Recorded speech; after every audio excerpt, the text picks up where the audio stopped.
아나스타시아가 들려주는 이야기. 우리가 되찾아야 할 식사법. 아나스타시아는 우리가 건강하게 살 수 있도록 도움을 줄 수 있는 다양한 치료법을 알고 있습니다.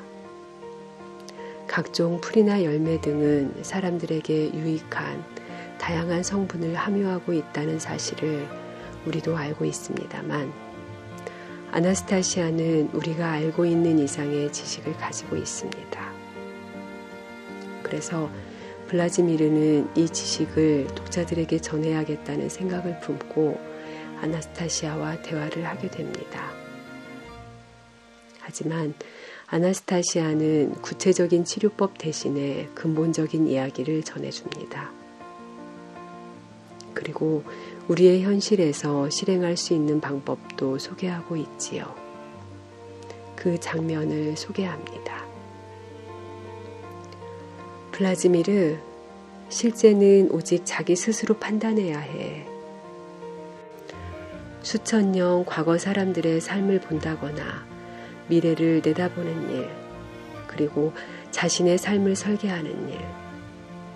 지구에 사는 사람 각자가 그럴 만한 능력이 있어. 각자에 있는 능력이란 게 위대한 것이어서 그걸 사유하는 것은 당연한 일이고, 그래야 어느 누구도 당신을 진리로부터 떼어놓을 수 없어. 사람들이 화평하게 되고 끝을 모르는 싸움이 끝을 보게 될 거야.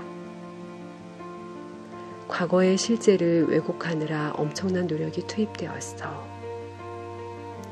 왜곡의 가능성이 생기는 건 사람이 스스로가 아닌 다른 누군가의 결론과 말을 듣고 자기 내부의 과거에 대한 그림을 그릴 때 가능해. 블라지미르가 묻습니다. 지구에 사는 사람 누구나가 스스로 수백 년 전 사람들의 삶에 대해, 아니 수천 년 전의 삶을 알 수 있다니 그게 어떻게 가능해, 아나스타시아? 잘 이해가 안 돼. 인류의 역사를 연구하는 여러 학문이 있어. 그렇지만 지금 오늘 또 학자들은 인류의 기원, 그의 소명에 대해 논쟁하고 있어. 역사 사건들은 다양하게 해석되고, 다양하다면 그 말은 옳고 그른 해석이 있다는 말이지? 혹은 그것들 모두가 과거를 말할 때 오차가 있지는 않을까? 대개는 오차라는 것이 누군가의 편의를 위해서 만들어지지. 그렇지만 스스로, 오직 스스로 당신이 과거의 그림을 당신 내부에 다시 세운다면 진실을, 자신의 소명을 볼 수 있어. 우주에서 자신의 위치를 파악할 수 있어. 하지만 예를 들어 내가 어떻게 수천 년 과거의 역사 그림을 볼 수 있지?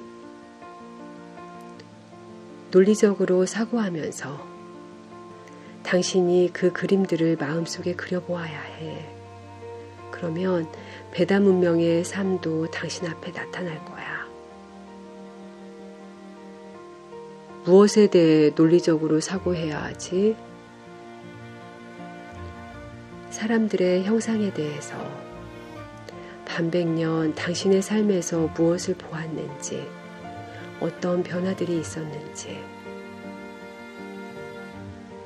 잘 이해가 안 되네. 내가 어떻게 사고해야 하냐고. 생각하기를 게을리하지 않으면 이해될 거야. 블라지미르, 우리 함께 시작해봐. 당신 스스로 계속하면 누구든 과거의 그림을 다시 세울 수 있고 미래에 더 좋은 것을 가져갈 수 있어. 해보지 뭐. 당신이 먼저 시작해. 시작할게.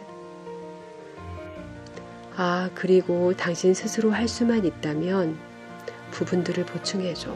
중요한 거야. 오늘 당신은 수많은 병원과 수천 가지 병을 고친다는 약이 쌓여있는 약국을 볼 수 있어. 그래, 그거라면 누구나 봐. 그게 어때서? 당신 상기해봐. 고작 30년 전만 해도 그 수는 적었지? 그야 물론이지. 100년, 200년 전에 그 수는 얼마였지? 훨씬 더 적었지. 현대의학의 역사는 고작 200년이 조금 넘었다고 누구나 다 알고 있어. 그것 봐. 당신의 논리가 당신을 결론에 이르게 했어. 가까운 과거에 병원은 전혀 없었다고. 자, 이제 생각해봐. 상기해봐.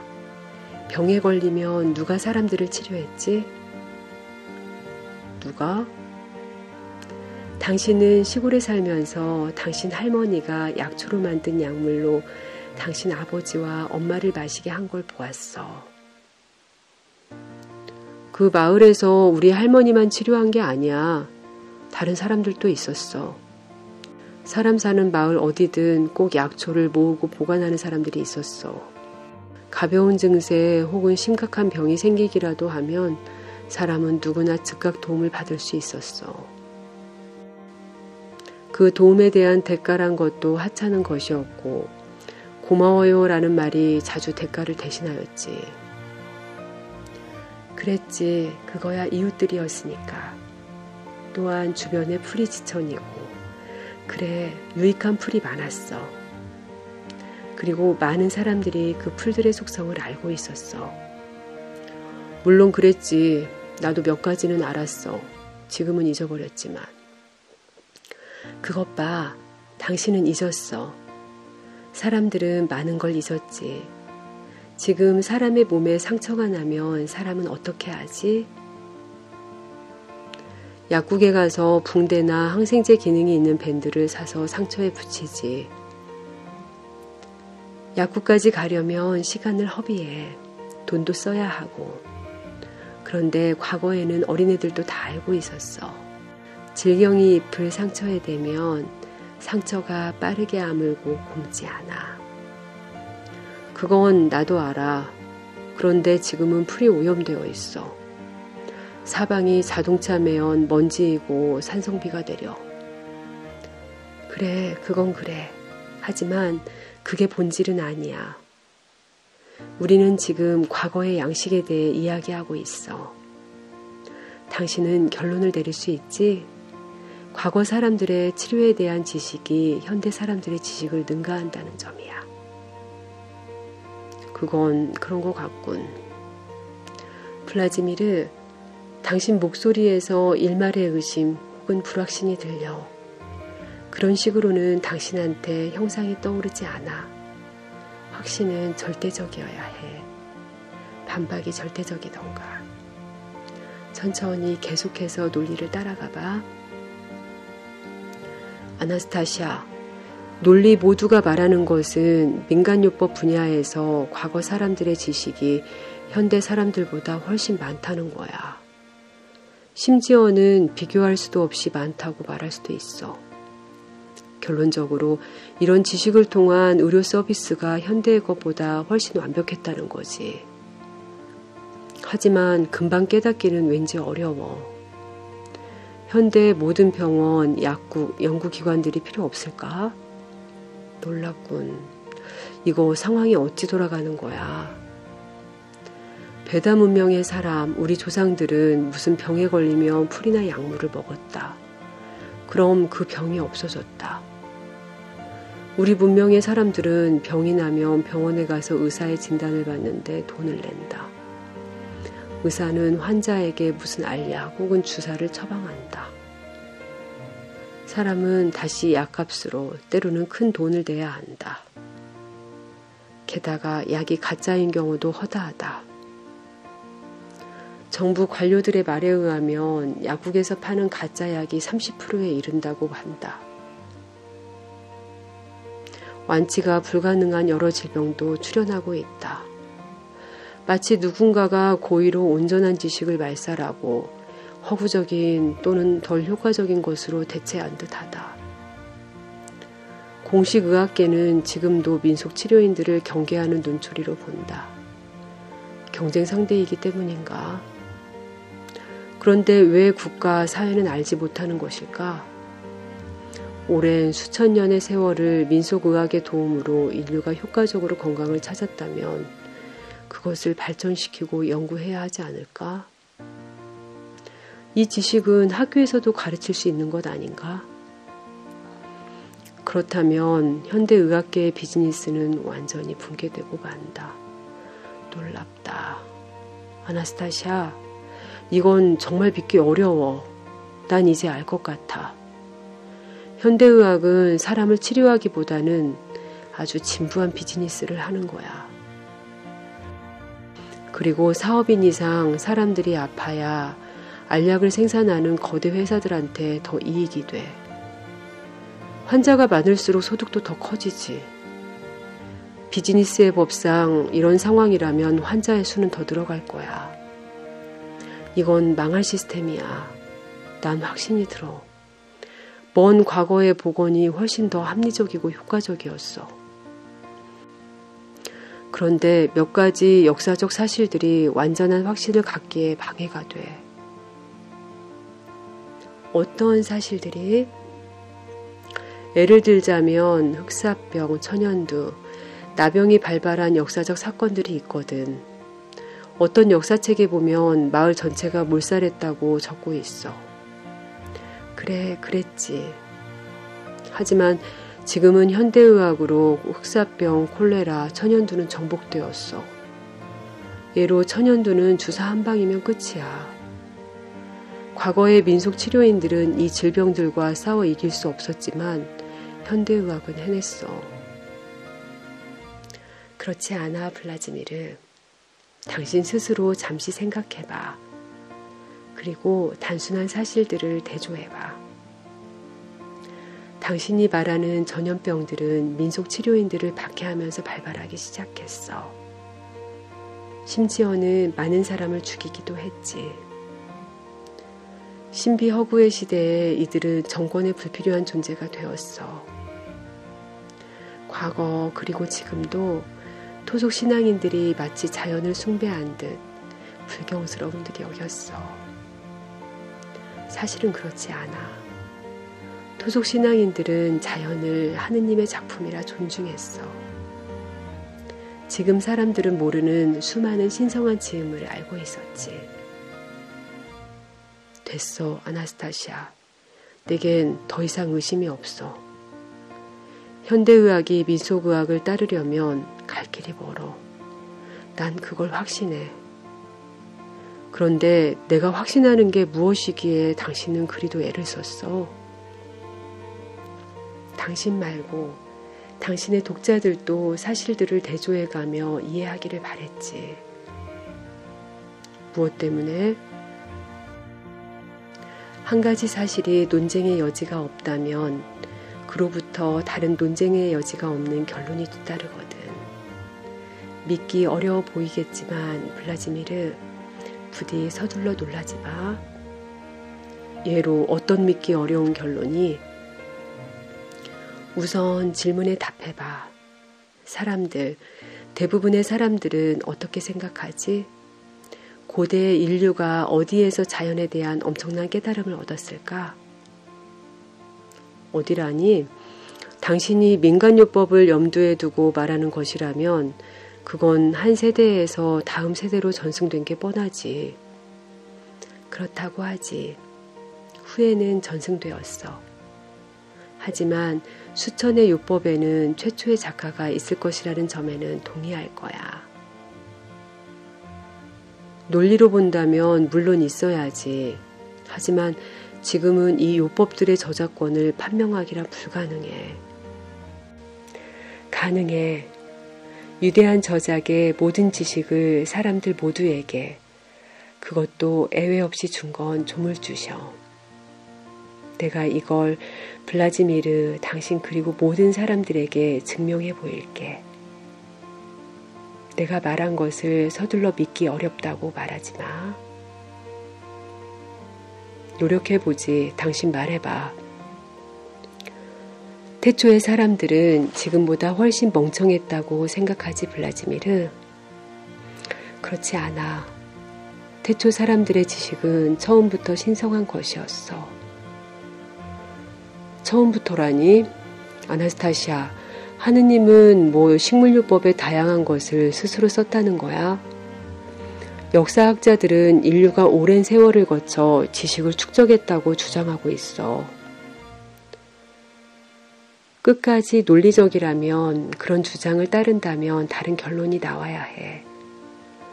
어떤? 그걸 따르자면 사람은 하느님의 완벽한 조물이 아닌 지구에 사는 모든 존재들 중에서 가장 발달이 떨어지는 존재야. 어떻게 그런 귀결이? 스스로 판단해봐. 당신의 개는 병이 나면 어떤 풀을 먹어야 할지 알고 있어. 고양이도 알지. 풀을 찾으러 숲으로 뛰어가. 그런데 이들에게 처방전을 내준 이는 아무도 없어. 꿀벌은 꽃에서 단물을 얻는 법을 알아. 벌집을 짓고 거기에 꿀을 저장하고 꽃가루를 모으는 법을 알아. 후손도 키울 줄 알고. 꿀벌의 가족에게 주어진 지식의 사슬에서 만약 하나의 고리만이라도 떼어낸다면 벌가족은 사망이야. 그런데 꿀벌은 오늘도 존재하거든. 이것의 의미는 단 하나. 지음의 순간에 조물주는 꿀벌에게 모든 지식을 주었다는 것이야. 그래서 꿀벌은 죽지 않고 벌써 수백만 년을 사는 거야. 지음의 처음 순간처럼 오늘날에도 자기들의 독특한 집을 짓는 것이고, 마찬가지로 개미도 자기 집을 지어. 동이 트면 꽃은 꽃잎을 펼쳐 마치 지음의 첫날처럼. 사과나무, 앵두나무, 배나무도 열매를 키우는 데 필요한 흙에 어떤 즙을 취해야 하는지 정확히 알아. 모든 지식은 창조의 순간에 처음부터 주어진 것이야. 사람도 그것에서 예외일 수 없어. 놀랍군. 진짜로 논리가 그런 결론에 이르는데 그것의 의미는 그럼 잠깐만. 그런데 지금은 그 모든 지식이 어디로 갔지? 그건 사람 모두에 보존되어 있어. 사람이라면 누구나 스스로 치유 효과가 있는 풀에서 얻는 약물 처방전을 내릴 수 있어. 하지만 어떻게? 블라지미르, 그건 하느님이 태초부터 사람에게 주신 거야. 그것은 육신의 수많은 병을 치료하고 생명을 연장할 수도 있어. 그건 아주 간단하면서도 간단치 않아. 사람은 스스로의 지혜로 그것을 사유해야 해. 건강을 위한 아나스타시아의 조언. 당신이 사는 지역에서 자라는 야채, 과일, 그리고 먹을 수 있는 모두를 1-200g씩 조금만 삽니다. 이 식품들을 섭취하기 전날은 하루 종일 아무것도 먹지 않는 것이 좋습니다. 샘물을 마시고 점심때에는 붉은 사탕무, 비트즙을 마십니다. 이 즙을 마시면 위장과 대소장이 활발히 청소를 시작하기 때문에 대비를 하셔야 합니다. 다음날 아침 일어나서 배고픔을 느끼면 채소, 과일, 풀 등 어떤 것이든 가져다가 작은 접시에 담고 식탁에 앉아 접시에 놓인 식품을 유심히 바라본 다음 냄새를 맡아봅니다. 그리고 천천히 잘 씹어 먹습니다. 이때 방에는 홀로 있는 것이 좋고 인공 세상의 소음으로부터 벗어나 있는 것이 좋습니다. 한 가지 식품을 먹어서는 배고픈 느낌이 가시지 않고 혹은 공복감이 얼마의 시간이 지나면 다시 돌아옵니다. 그러면 다른 식품을 취해서 첫 번째 방법과 동일한 방식으로 먹습니다. 구입한 식품 모두를 다 먹어보아야 하는데 어떤 순서라도 상관없지만 반드시 약간의 시간 간격을 두는 것이 좋습니다. 식품을 순서대로 취하는 시간은 배고픈 느낌을 따르면 됩니다. 식사는 아침부터 시작합니다. 그렇게 하면 낮이 되면 그 지역에서 생장하는 모든 식품을 맛볼 수 있을 겁니다. 만일 식품이 너무 다양해서 하루에 다 먹을 수 없었다면 같은 방식으로 그 다음 날에도 계속 이어나가면 됩니다. 이 절차는 매우 중요합니다. 많은 사람들의 몸이 아마도 일생 처음으로 식품의 맛과 특징을 알 수 있게 해주니까요. 이 순간 사람에게 얼마나 다양한 그리고 얼마의 양이 필요한지 정할 수 있게 해줍니다. 몸이 식품 모두를 알게 한 다음에는 큰 접시를 가져다가 각 채소를 크지 않게 썰어서 접시에 펼쳐 놓습니다. 다른 접시에도 향이 나는 풀이나 열매도 놓습니다. 빨리 상하는 식품이 담긴 접시의 것은 샘물을 붓습니다. 그리고 또 식탁에는 꿀, 꽃가루, 잣기름, 샘물을 놓습니다. 사람이 자기 일을 하다가 배고픔을 느끼면 식탁에 다가와 자기 마음에 드는 식품을 손이나 나무숟가락으로 집어서 먹습니다. 어떤 식품은 완전히 다 먹었을 수도 있고 어떤 것은 건드리지도 않고 남아있을 수도 있습니다. 이 의미는 조물주께서 당신에게 보낸 당신의 현명하고도 지혜로운 의사이자 식이요법사인 당신의 몸이 그 순간 당신한테 가장 필요한 것을 선택했다는 것입니다. 필요치 않은 것은 건드리지도 않고 남긴 것이고요. 다음 날에는 먹지 않은 것은 식탁에 올리지 않아도 됩니다. 그렇지만 3일 후에는 갖가지 식품 모두를 다시 식탁에 올립니다. 이젠 몸이 다른 것을 필요로 할 수도 있으니까요.